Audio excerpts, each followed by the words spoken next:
What is going on, everyone?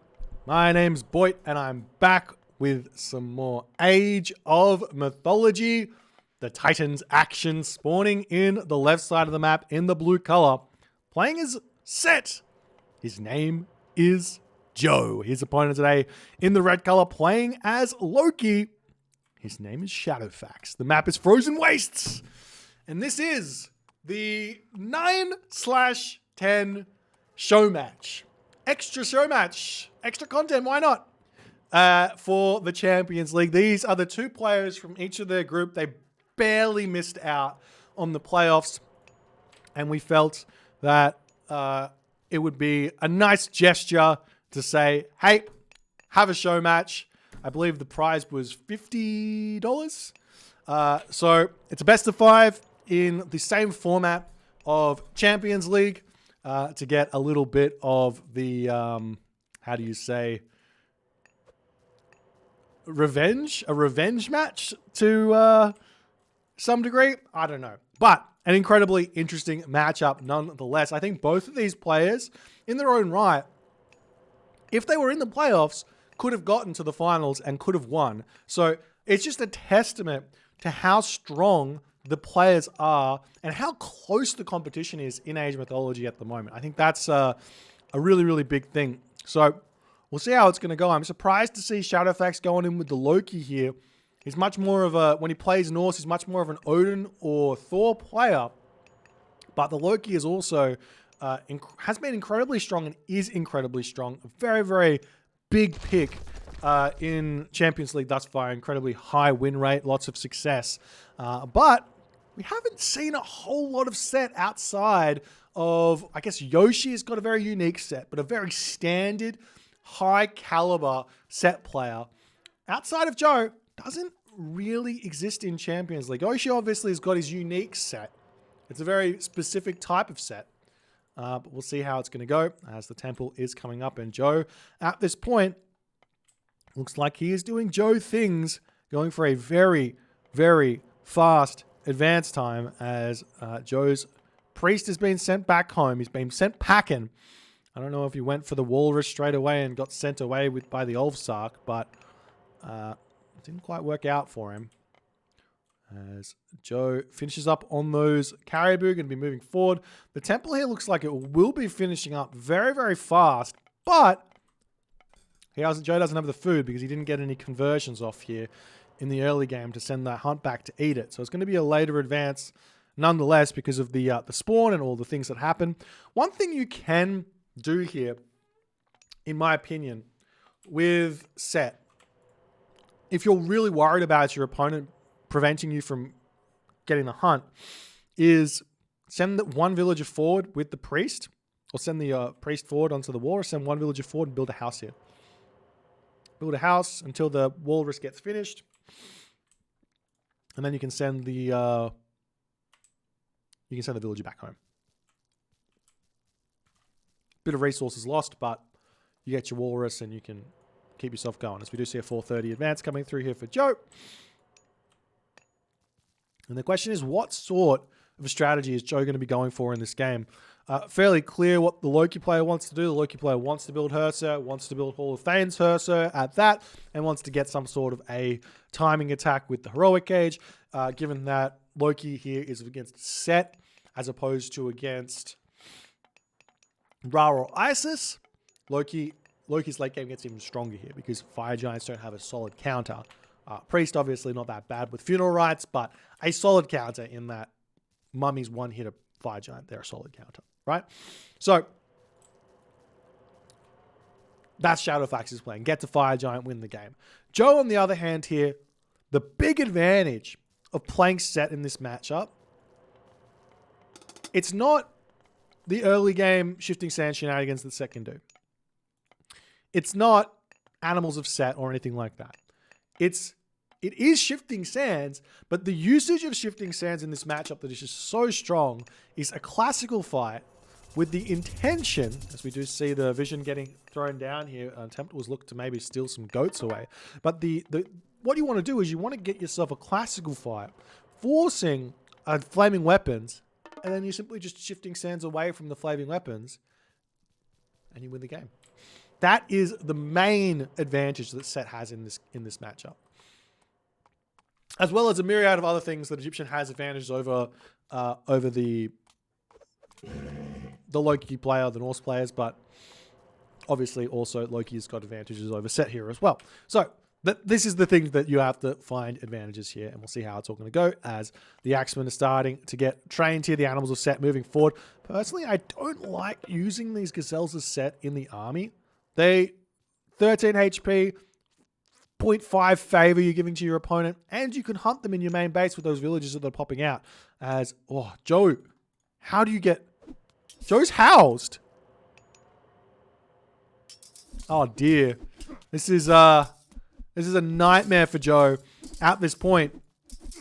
As more than enough units are here to defend this one. Does he start a house? Has he started it? No, another barracks is coming down. Joe just has not started his houses.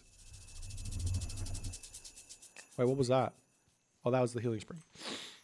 Joe just hasn't started his houses just yet.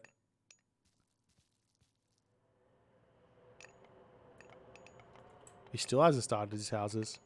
Both housed. Jeepers.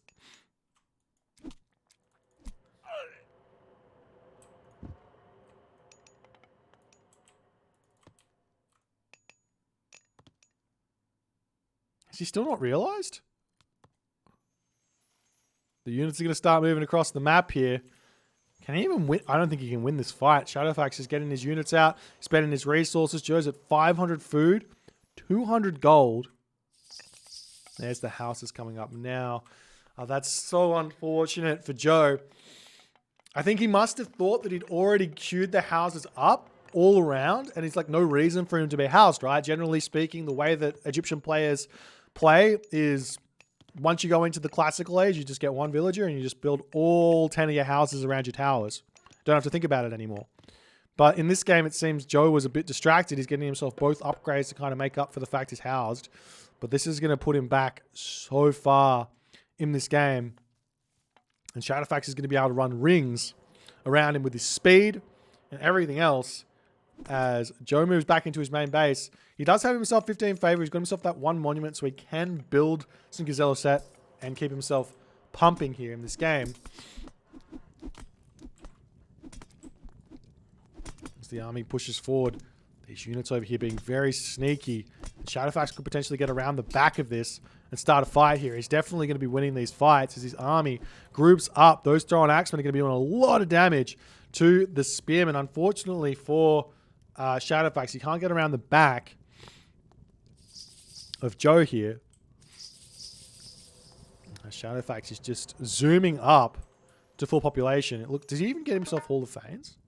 He didn't even get himself Hall of Fames. I love this. Well, it's not necessarily innovation, but I love this idea from Loki. Like, Loki has been going, rush Hall of Fames, rush Hall of Fames, got to rush Hall of Fames. Hall of Fames is so good, got to get Hall of Fames. That's the thought process that goes through the Loki play. But it turns out that it's really not that important. As we do see the shifting sands coming through, that's always going to be a threat, but there's nothing you can do about it. Units here for Shadowfaxx simply just going to be retreating away. As we do see the armories getting thrown down. Armories, unlike a wall, armories don't build very fast, so you can take that out very fast. Had Joe thrown a wall down here nice and quickly, he may have been able to prevent those units from retreating away, but Shadowfaxx gets out, no problems, and continues along in this game very, very nicely. As we're also now having to see slingers coming through for Joe. It's definitely a unit that isn't it's not a bad unit to build, but it's not a unit you really want to build. You'd much, much, much, much, much prefer to have chariots than to have slingers. So we see the army now pushing forward, the villagers here, finishing up that walrus here. Shadowfaxx is a little bit out of position with this army over here. He's already at 110 population, 115 population. Joe at 66 population here in this game. Very, very, very difficult position to be in. And I mean, the question now is, given the double population advantage roughly for Shadowfaxx, how does he convert this advantage here? Generally speaking, you just take a fight. But if there's nothing to fight for at the moment, what do you do? Hall of Fame's medium cavalry coming through as well for Shadowfaxx as the army pushing in. Shadowfaxx is doing a really great job of splitting his army and kind of goading Joe in. As the units here, trolls are out. Hersa coming through. Hall of Fame's almost in as well.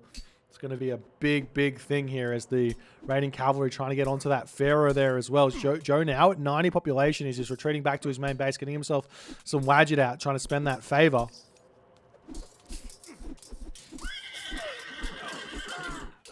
As the trolls trying to break through on this position. Hersa going down. Units retreating back here. Dax is on the way as well for Shadowfaxx.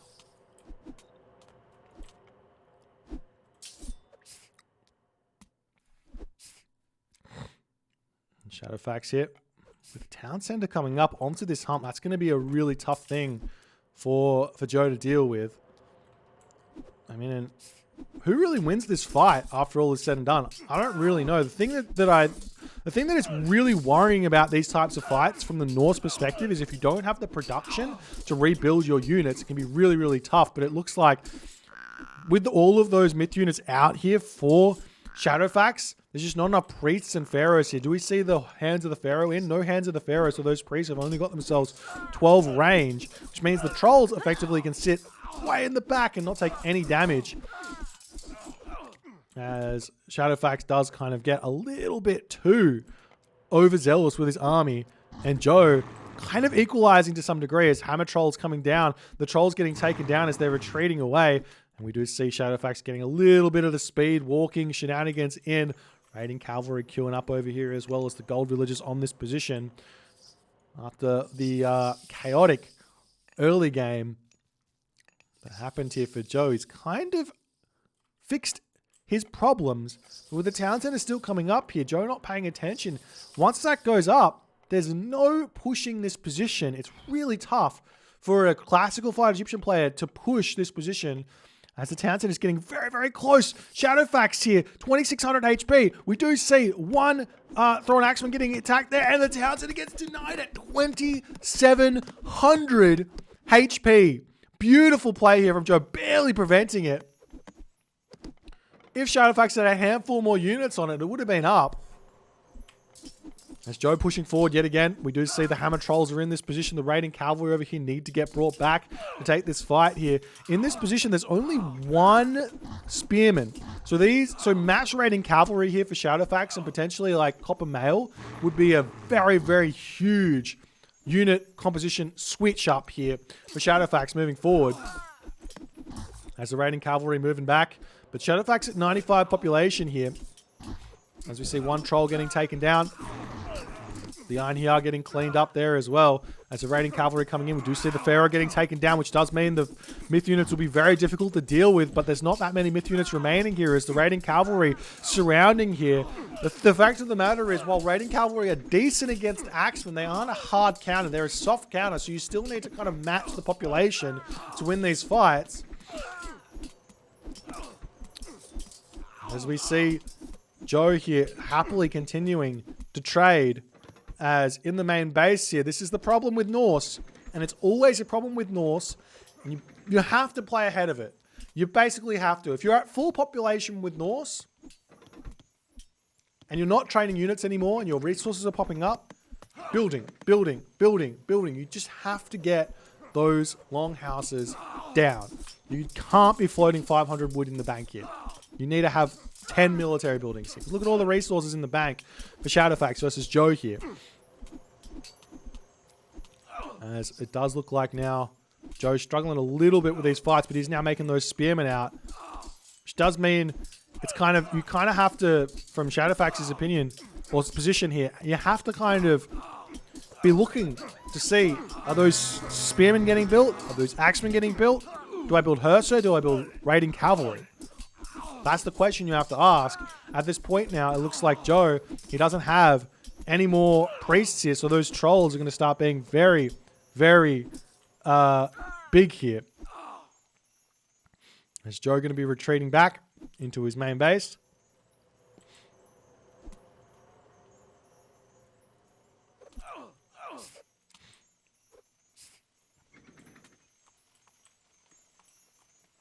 Shadowfaxx making a pretty aggressive movement here with those villagers. He can, obviously, if Shadowfaxx can win this fight here, the Walrus will go his wayside, but he's going to have to win these fights somehow, as the Ursa manages to sneak in onto the Wadget, snipes that one before. It doesn't even lose its life there. 1 HP, got slapped by an Axeman, but still good to go. Shadowfaxx has now gotten himself the military buildings coming through, kind of. He's sitting at 109 population. His army very, very strong here. He is, or he wasn't on 2 town centers. He's almost on 2 town centers, but see him pushing forward. And now the thing that Shadowfaxx has to do here is stop raiding cavalry and start Hersa again, because the spearmen are back into kind of big numbers here. As the priests here trying to take out those hammer trolls, they still don't have Hands of the Pharaoh. Shadowfaxx able to advance to the next age here as well if he so chooses, but that's a big resource sink, as we're probably going to be seeing Bragi coming through for Shadowfaxx. As here he comes. So Bragi, no cheeky Njord here from Shadowfaxx. I don't mind Njord in this matchup, but it depends on how many priests the set player has. Bragi obviously the stronger pick most of the time. And given the fact there's now 777 here for Joe's army, complete equilibrium in terms of units being built, I do think that Shadowfaxx could afford to kind of go full into Hersa here. Stop building trolls, stop building throwing axemen, stop building raiding cavalry, just mass Hersa for a flaming weapons max value flaming weapons attack. He is still trading nicely in this game. Does he have any upgrades? He doesn't have any upgrades there. Any armor upgrades here for Joe? No armor upgrades there for Joe either. As Joe going to be retreating back. You see the villagers up on this gold mine. Lots of villagers here. Does Joe have himself pickaxes? He's got himself shaft mine. That's a big, big help, as Joe's got himself a lot of wood and a lot of gold in the bank. It's not what you want to be having in the classical age as set. You actually want to be having 1,000,000 villagers on food if you can so help it. As the troll getting pushed back here, we'll see if Shadowfaxx can continue to win these fights. He's got a couple of idle units around the map here, and in that moment, Joe decides the game is too far out of reach, with Shadowfaxx able to just continue winning fights over and over again here. It's one of those things about the classical fight of Egyptian that I think that the classical fight of Egyptian should be the straight up classical fight of Norse. If that's what the Norse player wants to do and they just want to keep clashing, boom, boom, boom, the Egyptian player should be able to find wins. But in this game here, because of Joe's very, very poor start, it kind of allowed Shadowfaxx to get all of the hunt, get everything he wanted to do done here.